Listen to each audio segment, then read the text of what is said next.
Good morning. The bricks have arrived, as you can see. Show you what's going on around here. We've got on this main door here, the brick lintels have come, and they consist of 8mm steel or 10mm steel that's folded, and that holds the weight of the bricks above it.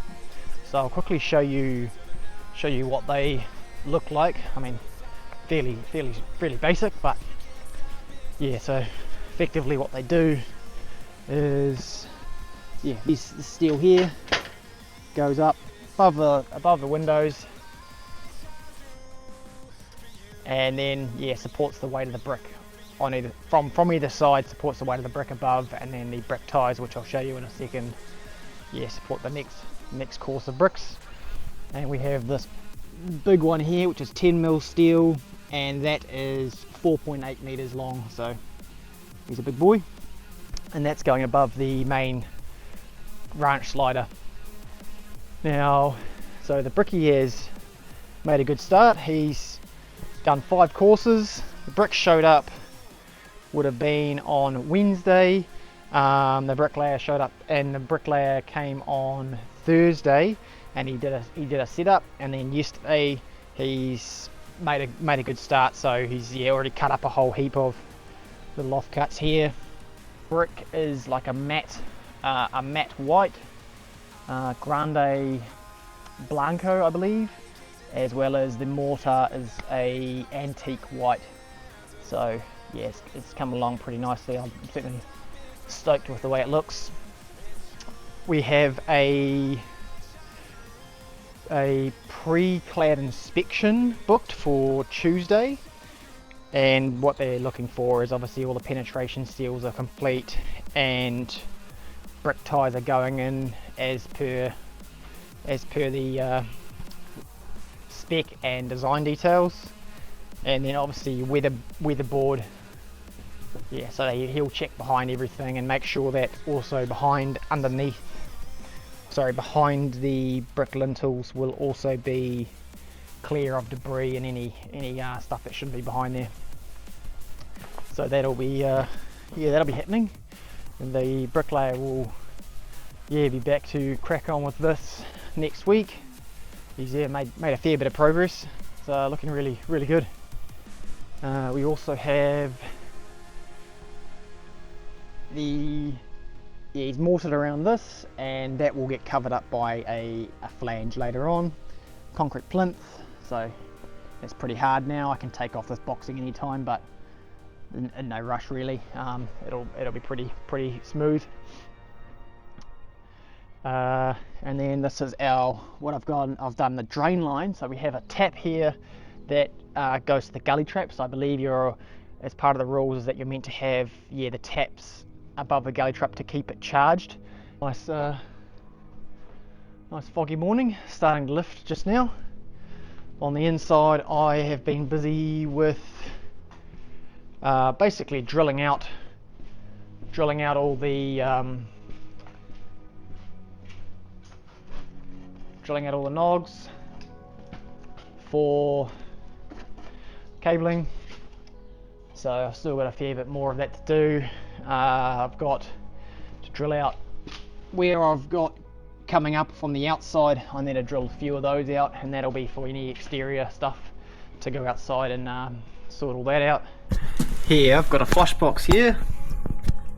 So from this point I'm wanting to go obviously through here, up there.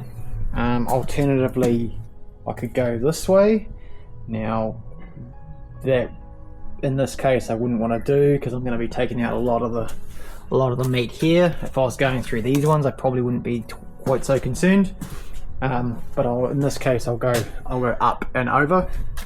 Now, best place to do it. So this is a 6x2 wall. So how I normally do it is, say this was a 600 gap. I'll find something where it is. This one here. So this is a 600 gap. Normally what I try to do is drill somewhere about here. So obviously center of this way, so the jib screws will never hit it. And the maximum size hole should be about 25mm. It could be bigger in a nog, but in through a stud you definitely don't want too big. Now 25mm obviously gives a little bit of space here and here, so if there's cables in the hole and the screw does actually get there, it's going to just push the cable outside of the way. Yeah, so obviously from here, and I've also, as you can see, I've put a block here, and that means that on the corner when the outlet protrudes, because the side of it will come out a little bit, it doesn't basically look like crap. So it's more for aesthetics than anything else. So yeah, the reason I've done that is so when the outlet shroud goes on like this, it won't be that close to the corner. Sometimes if you have two power points either side, it basically looks like it's right in the corner, and yeah, it doesn't look so nice. And then here, so in this case I'll go here. So now, otherwise you could go in the center. The only downside of this is it means that like, one, your cables are doing this and then going up, and two, if you did want to run something else down here, you could go here, say for instance with some communication cable, and you've got your spacing, so you'll be at least 300 at a minimum away. Now the only thing to take in mind is the depth of the nails. So a nail would be almost twice the width, so the nails will be coming up to about here, depending on how much embedment they have. So usually you want to stay, you know, away from that. So I'll go somewhere about here, and that will give me a little bit of play. So that's the gist.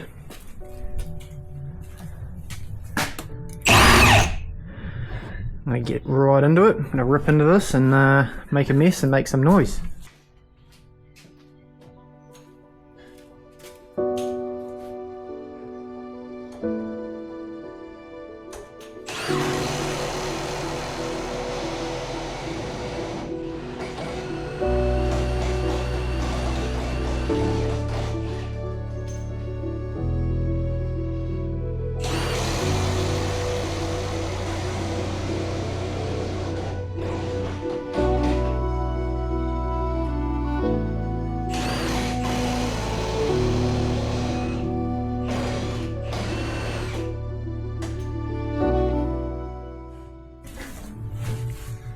Something to point about this, I need to sharpen this bit, but this is not a nail biter, so I am going to get a nail biter to do the areas where I would definitely suspect a nail to be. The perk of this tool is you don't break your wrist.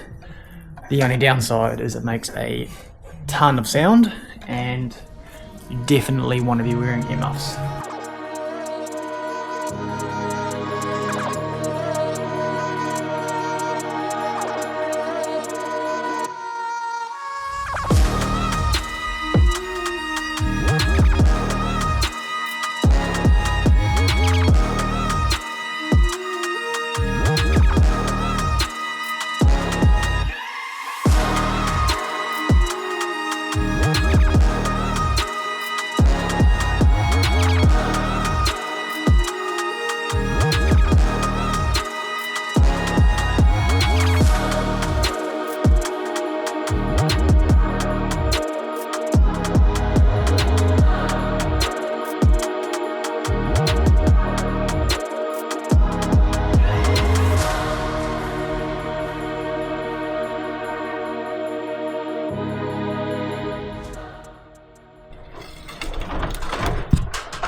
You fill my soul with light the day we met. I don't wanna leave your side. Have me by your side when the sun sets. Let's leave for an eternity. We'll sail across the lights beyond the sky. I'll be with you eternally.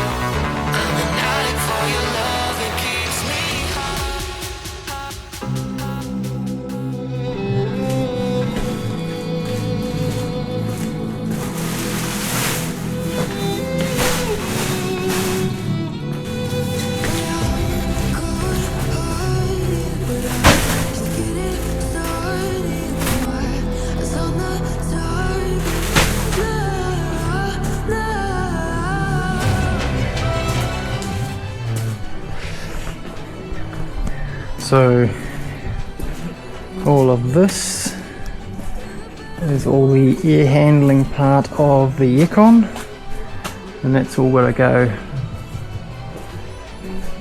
up there. And then we have the plenums. We have the plenums just here.